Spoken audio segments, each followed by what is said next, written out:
오늘 말씀 빌립보서 4장 19절 20절 우리 같이 봉독합니다. 나의 하나님이 그리스도 예수 안에서 영광 가운데 그 풍성한 대로 너희 모든 쓸 것을 채우시리라. 하나님 곧 우리 아버지께 세세 무궁하도록 영광을 돌릴지어다. 아멘. 네, 여러분, 우리는 한 번 더 19절에 있는 말씀을 생각을 해보려고 합니다. 오늘 우리가 생각해 볼 부분은 사도 바울이 하나님을 어떻게 부르고 있느냐 하는 겁니다. 여러분, 사도 바울이 하나님을 어떻게 부르고 있습니까? 놀랍게도 그는 하나님을 나의 하나님이라고 부르고 있습니다. 다시 19절입니다. 나의 하나님이 그리스도 예수 안에서 영광 가운데 그 풍성한 대로 너희 모든 쓸 것을 채우시리라. 아멘. 여러분, 놀랍지 않습니까? 하나님은 그에게 객관적으로 하늘에 존재하는 분일 뿐만 아니라 그와 친밀한 관계를 맺고 있는 분이기도 했습니다. 어떠십니까? 여러분도 사도 바울처럼 하나님을 나의 하나님이라고 부르고 있습니까? 여러분, 오해하지 마시기 바랍니다. 사도 바울이 하나님을 나의 하나님이라고 부를 때 이 호칭은 그에게 영혼이 없는 형식적인 호칭이 아니었습니다. 정말 사도 바울이 하나님을 나의 하나님이라고 부를 때 이 호칭은 그에게 마음 없는 그저 신학적인 호칭이 아니었습니다. 하나님은 그에게 당연히 객관적으로 하늘에 계신 살아계신 신이겠지만은 그와 친밀한 관계를 갖고 계신 신이기도 했습니다. 여러분도 정말 사도 바울처럼 하나님을 이런 마음으로 나의 하나님이라고 부르고 있습니까? 여러분, 저는 말씀을 준비하면서 나는 이런 마음과 이런 의식으로 하나님을 부르고 있는가 질문을 해봤습니다. 왜냐하면 하나님을 말할 때 제가 너무 형식적으로 그리고 너무 믿음 없이 말하는 경향이 있음을 알았기 때문입니다. 여러분이 알다시피 우리들은 신앙이 좋다는 것을 은연중에 드러내기 위해서 수시로 하나님을 말하는 경향이 있습니다. 그러나 여러분, 그때 우리가 하나님을 말하고 또 하나님을 부를 때 사도 바울이 담고 있는 마음과 또 정신으로 우리가 똑같이 하고 있습니까? 결코 그렇지 않을 겁니다. 사도 바울의 전인격적인 고백에 비하면 우리의 고백은 고백이라고 말하기 어려울 정도로 형식적이고 마음에 없는 것이 사실입니다. 하나님을 나의 하나님이라고 전인격적으로 말하는 사도 바울의 이 고백을 조금 더 깊게 생각해 보겠습니다. 여러분, 사실 하나님이라는 말과 나의라는 말을 섞어서 나의 하나님이라고 말한 사도 바울의 고백은 모든 그리스도인들이 본받아야 하는 이상적인 고백입니다. 조금만 더 정확하게 말한다면 나의 하나님이라고 말한 사도 바울의 고백은 교리와 믿음, 이 둘의 완벽한 조화를 담고 있는 고백입니다. 여러분, 정말 나의 하나님이라고 말한 이 사도 바울의 이 고백은 신학과 체험, 이 둘의 완벽한 조화를 담고 있는 고백입니다. 여러분, 세상 사람들은 믿지 않지만 우리는 기독교 교리의 핵심인 하나님께서 하늘에 계심을 믿습니다. 그러나 여러분, 이 교리가 귀하고 놀라운 것입니다만은 우리가 이 교리를 마음으로 믿고 하늘에 계신 하나님께서 나의 하나님이라는 믿음이 없다면 이 교리가 무슨 소용이 있겠습니까? 정말 하나님께서 하늘에 계신다는 이 신학은 귀하고 놀라운 것입니다만은 우리가 날마다 하나님을 만나지 못하고 우리가 날마다 하나님을 체험하지 못한다면 이 신학이 무슨 소용이 있겠습니까? 여러분이 알다시피 저는 기독교 교리가 절대적으로 중요하다고 믿는 목사이기 때문에 설교할 때마다 교리를 전하는데 힘쓰고 있습니다. 그러나 여러분이 알다시피 오늘날 한국교회의 강단은 슬프게도 더 이상 교리를 설교하지 않습니다. 우리나라는 다른 어떤 나라보다도 변화가 참 빠른 나라입니다. 이것은 한국교회의 설교 변화에서도 나타나는 사실입니다. 여러분이 알다시피 80년대 초까지만 해도 한국교회는 신앙 고백서와 교리를 중요시 했습니다. 지금은 그렇지 않습니다만 그때는 장로교회를 다니는지 감리교회를 다니는지가 중요했습니다. 설교 때마다 목사들은 교리를 전하는 데 힘썼고 설교는 교리적이었습니다. 지금은 우스운 해석입니다만 구약에서 빨간색이라는 단어만 나오면 예수 그리스도의 십자가와 연결을 시켰고 구약의 모든 구절에서 예수 그리스도의 십자가와 예수 그리스도의 피를 찾는 데 신경을 썼습니다. 물론 이런 해석은 무리한 해석이었고 틀린 해석이었습니다만 그렇게 할 정도로 그때 모든 목사의 관심은 교리적이었습니다. 그러나 여러분, 이런 교리적인 방식의 설교는 80년대 초에 완전히 폐기되고 기복적인 설교로 대체가 됩니다.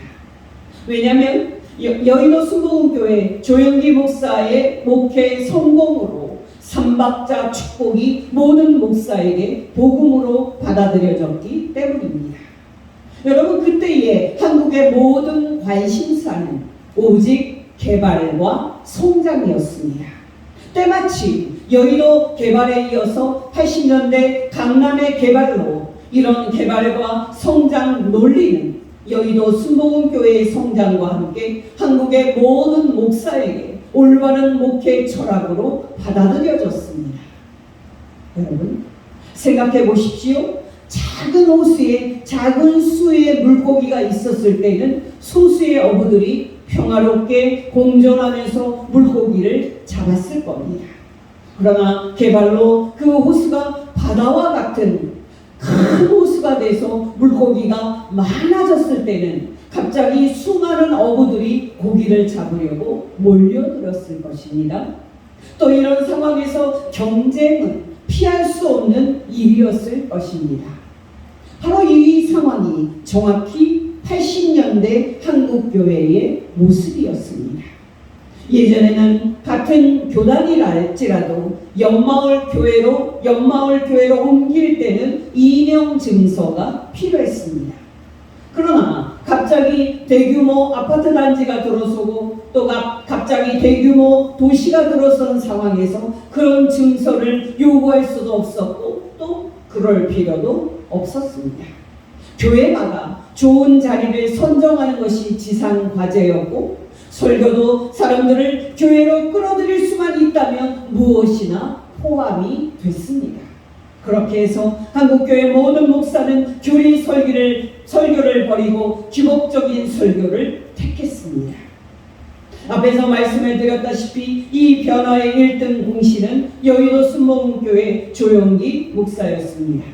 껌 잡는 게 매라고 사람들을 교회로 끌어들일 수만 있다면 설교에서 어떤 것이든지 다 허용이 됐습니다. 여러분, 이때 시작된 변화가 얼마나 무서운지 오늘날 한국교회 모든 목사의 설교는 거의가 다 기복적인 설교입니다. 슬픈 현실입니다만 소위 예수 믿으면 병났고 또 부자 되고 출세한다는 거짓 복음이 오늘날 강단을 채우고 있습니다.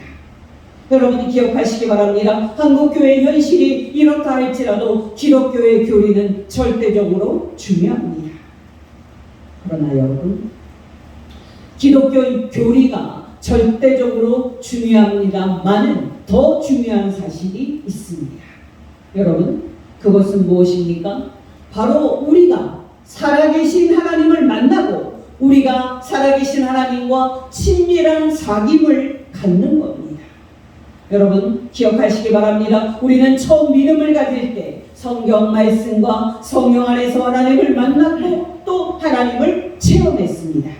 정말 우리는 처음 믿음을 가질 때 하나님을 만났고 하나님을 체험함으로 신앙생활을 시작했습니다. 문제는 여러분, 오늘도 지금도 우리가 하나님을 만나고 있느냐 하는 겁니다. 어떠십니까? 여러분은 예전에 믿음을 시작할 때 뜨겁게 만났던 그 하나님을 오늘도 만나고 있습니까? 정말 여러분은 예전에 믿음을 시작할 때 뜨겁게 만났던 하나님을 날마다 만나고 있습니까? 우리는 이 시점에서 한 가지 주의할 점을 생각하지 않을 수 없습니다.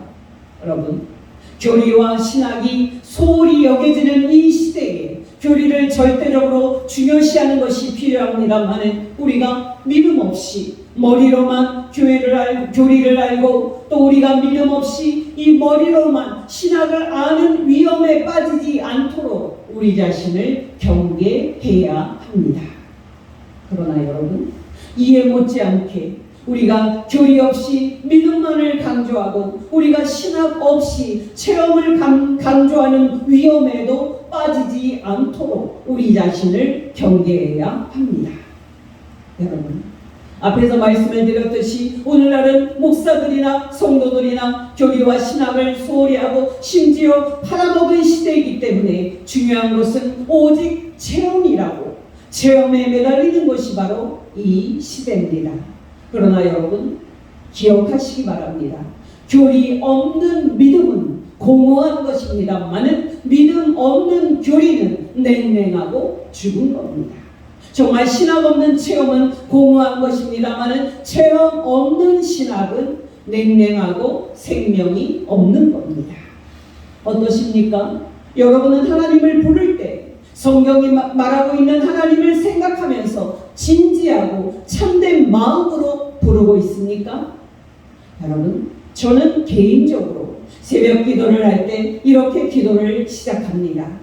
하늘에 계신 하나님, 이 시간에 저를 깨워주셔서 하늘에 계신 당신의 보좌 앞으로 이끌어 주시고 하늘에 계신 하나님께 기도할 수 있도록 이끌어 주신 것 진심으로 감사를 드립니다.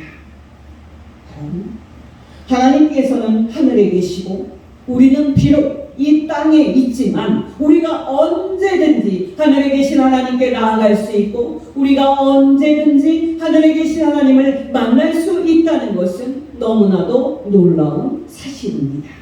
정말 여러분, 우리가 비록 몸으로는 하나님과 떨어져 있지만 영으로는 언제든지 하늘에 계신 하나님 앞에 나아가서 하나님과 친밀하게 교제할 수 있다는 것은 너무나도 놀라운 사실입니다. 어떠십니까? 여러분은 날마다 하늘에 계신 하나님을 만나고 날마다 하나님과 친밀한 사귐을 가지고 있습니까? 여러분, 성도들에게 하나님께서 하늘에 계심을 믿습니까? 하고 묻는다면 분명히 모든 성도들은 그렇다고 대답을 할 것입니다. 그러나 여러분, 실제로 날마다 생활 속에서 하나님과 친밀한 사귐을 갖고 하나님과 동행하는 성도는 많지 않을 것입니다. 제가 아는 한 성도님은 최근에 어려운 일이 있었는데요. 평소에도 그분은 새벽 기도를 하는 분이었지만 그 주에는 새벽 기도를 할 때 더 간절히 하늘에 계신 하나님을 찾았고 더 간절히 하나님께 기도했습니다. 결과는 어땠을까요? 당연히 그분은 하나님께서 주시는 힘과 또 응답으로 그 어려움을 이겨내고 승리했습니다. 우리가 험하고 힘든 이 세상을 살아나갈 때 우리가 이 땅에 홀로 던져져 있지 않고 날마다 하나님과 함께 동행할 수 있다는 것은 얼마나 큰 위로와 격려가 되는 사실인지 모릅니다. 바로 여러분, 사도 바울이 하나님을 나의 하나님이라고 말할 때 생각한 것이 바로 하나님과의 이 친밀함, 이 사귐이었습니다. 둘째로 여러분, 사도 바울이 하나님을 나의 하나님이라고 부를 때 그의 마음에 품고 있던 생각은 하나님을 사랑하는 그의 마음이었습니다. 어떠십니까? 여러분도 사도 바울처럼 하나님을 생각할 때 정말 하나님을 부를 때 사랑하는 나의 하나님이라고 말할 수 있습니까? 여러분이 알다시피 세상 사람들은 신을 생각할 때 신의 위엄과 능력을 생각하면서 두려워하는 감정을 먼저 느끼는 경향이 있습니다. 물론 이 감정은 신의 진노와 지옥의 심판을 생각할 때 배로 더 커집니다. 바로 이것이 정확히 이슬람 교인들이 알라신을 생각할 때 느끼는 감정입니다. 혹시 여러분도 하나님을 두려워하고 있지는 않습니까? 만약에 그렇다면 여러분은 하나님을 제대로 알고 있는 것이 아닙니다. 왜냐하면 하나님께서는 하늘에 계신 이제 전적 타자시지만은 동시에 우리의 아버지가 되시는 분이시기 때문입니다. 여러분 19절에서 하나님을 나의 하나님이라고 말하는 사도 바울이 20절에서 하나님을 뭐라고 말하고 있습니까? 바로 우리 아버지라고 말합니다.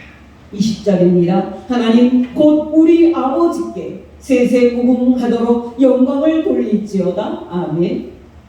여러분 기억하시기 바랍니다. 나의 하나님, 하나님 곧 우리 아버지라고 말하는 사도 바울의 말에는 하나님을 깊게 사랑하는 사도 바울의 마음과 감정이 담겨 있습니다.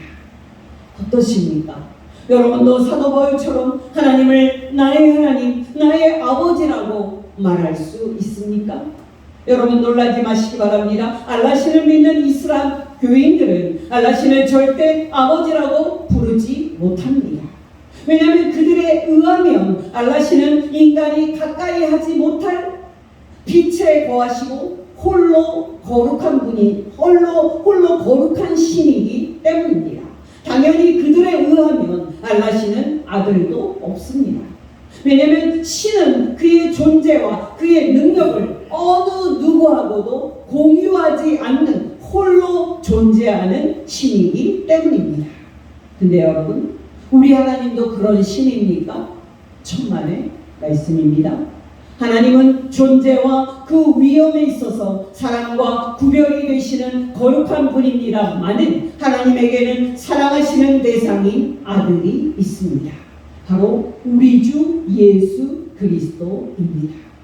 여러분 저는 이 말씀을 준비하면서 우리가 사랑이신 하나님을 너무 모르고 있는 거 아닌가 하는 생각을 했습니다. 여러분이 알고 계시는지 모르겠습니다만은 하나님을 생각할 때 이슬람 교인들이 알라신을 두려워하듯이 하나님을 두려워하는 성도들이 얼마나 많은지 모릅니다. 여러분 기억하시기 바랍니다. 사도 바울은 하나님의 그 위엄과 그 능력과 그 권세를 잘 알고 있었습니다. 그러나 그에게는 그 조금의 두려움도 없었습니다. 왜냐하면 하나님께서 그의 아버지 되심을 잘 알고 있었기 때문입니다. 어떠십니까? 여러분도 하나님께서 여러분의 아버지 되심을 알기에 하나님을 생각할 때 하나님을 사랑하고 기뻐하는 마음이 있습니까? 여러분 질문을 이렇게 다시 해봅시다. 여러분 왜 사도 바울은 하나님을 그렇게 사랑하고 있습니까?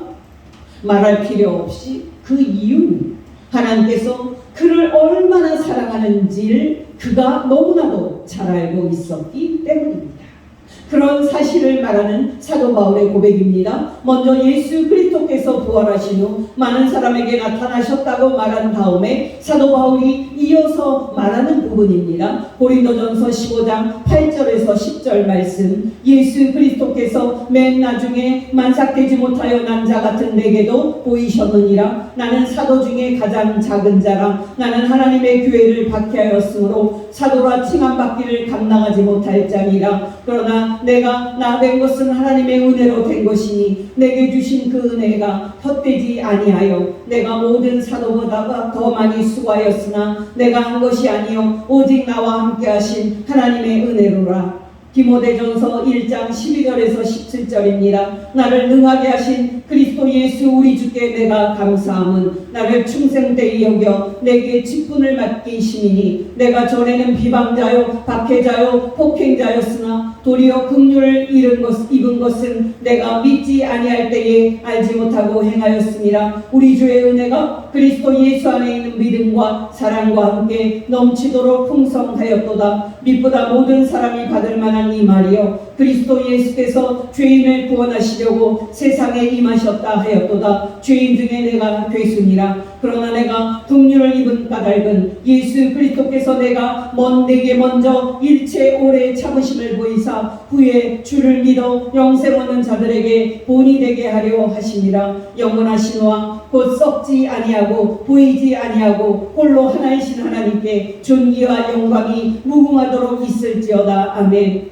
또 유명한 갈라디아서 2장 20절입니다. 내가 그리스도와 함께 십자가에 못 박혔나니 그런즉 이제는 내가 사는 것이 아니요 오직 내 안에 그리스도께서 사는 것이라. 이제 내가 육체 가운데 사는 것은 나를 사랑하사 나를 위하여 자기 몸을 버리신 하나님의 아들을 믿는 믿음 안에서 사는 것이라. 여러분, 중요한 것은 무엇입니까?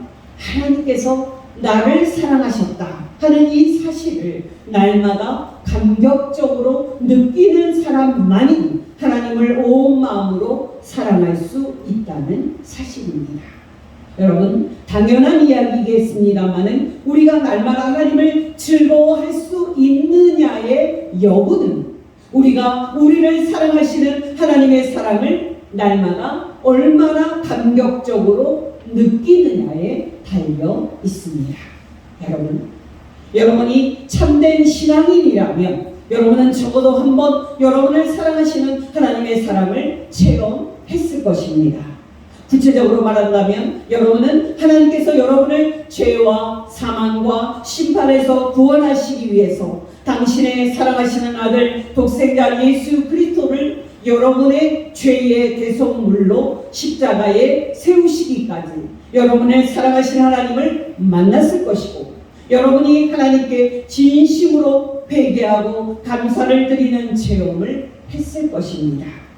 문제는 여러분, 지금도 여러분이 여러분을 사랑하고 여러분을 구원하신 하나님을 생각할 때마다 하나님께 감사하고 사랑하는 마음이 있느냐 하는 겁니다. 저를 포함하여서 우리들은 모두 분명히 그렇지 못할 것입니다. 여러분께 권면드립니다. 저와 여러분이 십자가에 못 박혀 우리 죄 대신 죽으신 어린 양 예수를 깊이 생각함으로 우리를 구원하신 하나님의 사랑을 다시 뜨겁게 체험하고 온 마음으로 하나님을 사랑하는 복된 성도 되시기를 예수 이름으로 축원합니다. 여러분, 저는 이 시점에서 한 가지를 말씀드리지 않을 수 없습니다. 우리들이 사랑이시고 아버지이신 하나님을 기쁨으로 즐거워하지 못하고 두려워하는 이유가 여러 가지 있을 텐데요. 가장 큰 이유는 분명히 죄책감일 것입니다. 근데 여러분, 자신이 하나님께 지은 죄를 평생 기억을 했던 사도 바울의 방식이 어떠했습니까? 그 죄를 생각할 때마다 그가 죄책감에 시달리고 하나님께 심판받지 않을까 노심초사했습니까? 천만의 말씀입니다. 사도 바울은 자신이 지었던 큰 죄들을 생각을 하고 또 말할 때마다 놀랍게도 기쁨이 넘쳤고 평안이 넘쳤습니다. 왜냐하면 자신이 지은 그 큰 죄들을 생각할 때마다 그는 그 모든 죄들을 은혜로 용서해 주시고 그 모든 죄들을 예수님의 피로 다 씻어주신 하나님의 은혜도 함께 생각을 했기 때문입니다. 어떠십니까? 여러분도 사도 바울처럼 하고 있습니까? 혹시 여러분 중에 과거에 하나님께 지은 죄를 생각하면서 여전히 하나님을 두려워하고 슬퍼하는 분이 있습니까? 여러분께 담대히 말씀드리건대 당장 그런 행동을 중단하시기 바랍니다. 대신에 죄를 생각할 때 사도 바울처럼 하나님께서 여러분의 그 모든 죄를 이미 다 용서해 주셨고 하나님께서 그 모든 죄를 이미 다 깨끗하게 씻어주신 하나님의 그 큰 은혜도 함께 생각함으로써 여러분에게 두려움이 아닌 기쁨이 무엇이고 납니다?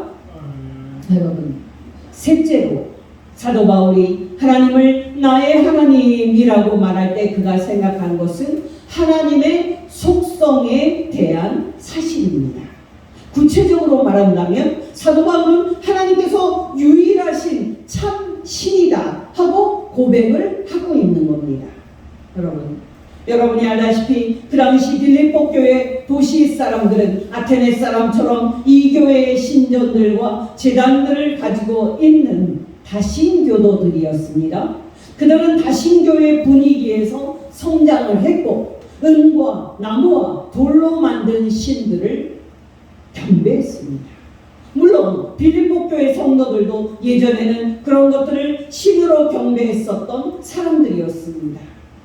바울은 바로 나의 하나님이라는 고백을 통해서 그가 전한 복음을 통해 하나님을 알게 된 빌립보 교회 성도들에게 그가 전한 하나님이 헛된 신들과 비교해서 유일하신 참 신이심을 말하고 있는 겁니다. 다시 말하면 그는 하나님만이 모든 사람의 창조자요 모든 사람의 구원자임을 고백하고 있는 겁니다. 그가 그리스 본토의 중심 도시인 아테네에서 한 설교에서 우리는 그의 고백을 확인할 수 있습니다. 사도행전 17장 22절에서 31절의 말씀입니다. 바울이 아덴의 아레오바고 가운데 서서 말하되 아덴 사람들아 너희를 보니 범사에 종교심이 많도다. 내가 두루다니며 너희가 위하는 것들을 보다가 알지 못하는 신에게라도 새긴 단도 보았으니 그런즉 너희가 알지 못하고 위하는 그것을 내가 너희에게 알게 하리라. 우주와 그 가운데 있는 만물을 지으신 하나님께서는 천지의 주제시니 손으로 지은 전에 계시지 아니하시고 또 무엇이 부족한 것처럼 사람의 손으로 섬김을 받으신 것이 아니니 이는 만민에게 생명과 호흡과 만물을 친히 주시는 자이시니라. 인류의 모든 족속을 한 혈통으로 만드사 온 땅에 살게 하시고 그들의 연대를 정하시며 거주의 경계를 한정하셨으니 이는 사람으로 혹 하나님을 더듬어 찾아 발견하게 하려 하시니로되 그는 우리 각 사람에게서 멀리 계시지 아니하도다. 우리가 그를 힘입어 살며 기동하며 존재하느니라. 너희 시인 중 어떤 사람들의 말과 같이 우리가 그의 소생이라 하니 이와 같이 하나님의 소생이 되었은즉 하나님을 금이나 은이나 돌에다 사람의 기술과 고안으로 새긴 것들과 같이 여길 것이 아니니라. 알지 못하던 시대에는 하나님을 간과하였거니와 이제는 어디든지 사람에게 다 명하사 회개하라 하셨으니 이는 정하신 사람으로 하여금 천하를 공의로 심판할 날을 작정하시고 이에 그를 죽은 자 가운데서 다시 살리신 것으로 모든 사람에게 믿을만한 증거를 주셨음이라 하니라. 어떠십니까 여러분도 사도 바울처럼 하나님께서 유일하신 참 신이심을 알고 하나님을 온 마음으로 섬기고 있습니까? 마지막 네 번째, 사도 바울이 하나님을 나의 하나님이라고 말할 때 그가 생각한 것은 자신을 하나님께 전적으로 맡기는 위탁이었습니다. 여러분, 이것을 성경은 언약이라고 말하는데요, 여러분이 아는 것처럼 언약에는 두 당사자가 있습니다. 바로 언약에는 한쪽에 하나님이 계시고요, 또 다른 쪽에는 저와 여러분이 있습니다. 쉽게 말씀을 드리면 하나님께서 언약으로 자신을 바울에게 위탁하셨다면 바울도 자신을 하나님께 위탁했습니다. 바로 바울은 하나님을 나의 하나님이라고 말할 때 하나님은 자신의 모든 것을 위탁한 그의 모든 것이라고 말하고 있는 겁니다. 어떠십니까?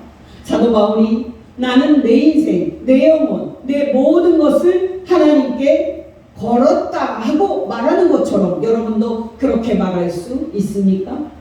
사도 바울은 나는 내 인생과 또 내 영혼과 내 모든 것을 하나님과 하나님의 진리에 걸었다고 말하고 나는 한 번도 하나님께 실망한 적이 없다고 말하는 것처럼 여러분도 그렇게 말할 수 있습니까? 여러분이 알다시피 사도 바울은 평생 수많은 고난과 역경 속에서 많은 고통을 받으면서 살았습니다.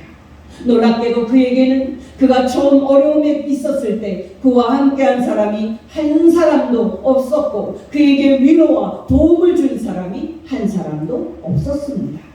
그러나 여러분, 그가 뭐라고 이제 말합니까? 주 예수께서 모든 고난에서 그를 건져주셨다 하고 감격적으로 말합니다.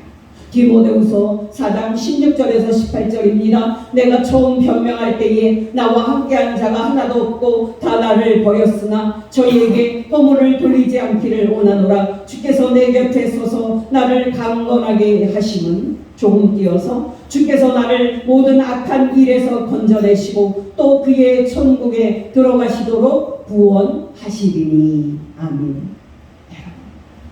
바울은 평생 많은 고난을 당했지만 그 모든 상황과 또 그 모든 삶 속에서 히브리서 13장 5절에 있는 말씀처럼 내가 과연 너희를 버리지 아니하고 떠나지 아니하리라고 약속하신 하나님의 약속을 누리면서 살았습니다. 여러분이 알다시피 주 예수께서는 마태복음 28장 20절에서 보라 내가 세상 끝날까지 너희와 항상 함께 있으리라고 약속을 해주시지 않으셨습니까? 바로 사도 바울은 평생 수많은 어려움을 겪었지만 예수님의 이 약속이 참됨을 경험하면서 살았습니다. 바로 사도 바울이 하나님을 나의 하나님이라고 말할 때 그는 이 사실을 감격적으로 고백하고 있는 겁니다. 여러분 기억하시기 바랍니다. 사도 바울은 정말 그의 인생과 그의 영혼을 전적으로 하나님께 의탁하고 하나님께서 그를 영원히 지키실 것을 신뢰하면서 살았습니다. 물론 사도 바울의 의탁에 하나님은 한 번도 그를 실망시키지 않으셨고 그를 신실하게 인도하셨습니다. 임종을 앞에 두고 말한 사도 바울의 위대한 고백입니다. 디모데후서 1장 12절입니다. 이로 말미암아 내가 또 이 고난을 받되 부끄러워하지 아니함은 내가 믿는 자를 내가 알고 또한 내가 의탁한 나의 영혼을 그날까지 그가 능히 지키실 줄을 확신함이라. 아멘. 어떠십니까? 여러분도 사도 바울처럼 하나님은 내가 나의 인생과 나의 영혼과 나의 모든 것을 맡길 만한 신실하신 하나님이라고 말할 수 있습니까? 여러분께 권면드립니다. 유일하신 참 신이신 하나님께서 저와 여러분의 하나님도 되시고 저와 여러분의 아버지도 되심을 알아서 하나님을 나의 하나님이라고 부르는 수준까지 이르러서 하나님 때문에 항상 기뻐하고 항상 평안한 복된 성도 되시기를 예수 이름으로 축원합니다. 기도하겠습니다. 하나님 아버지, 오늘 말씀을 통해서 하늘에 계신 하나님께서 우리의 하나님이 되시고 우리의 아버지도 되심을 가르쳐 주시는 것 진심으로 감사를 드립니다. 하나님 아버지, 정말 날마다 말씀과 성령으로 충만하게 하여 주시사 우리가 하늘에 계신 하나님을 교리적으로만 신학적으로만 머리로 하는 것에서 벗어나 우리의 전인격과 온 마음으로 하나님을 나의 하나님이라고 부르는 축복을 누리게 하사 날마다 말씀과 기도와 성령 안에서 하나님과 친밀하게 교제하고 날마다 하나님과 동행하는 복된 성도 되게 하옵소서. 하나님과 이 세상 모든 사람 사이에 유일한 중보자이신 우리 주 예수 그리스도의 이름으로 기도합니다. 아멘.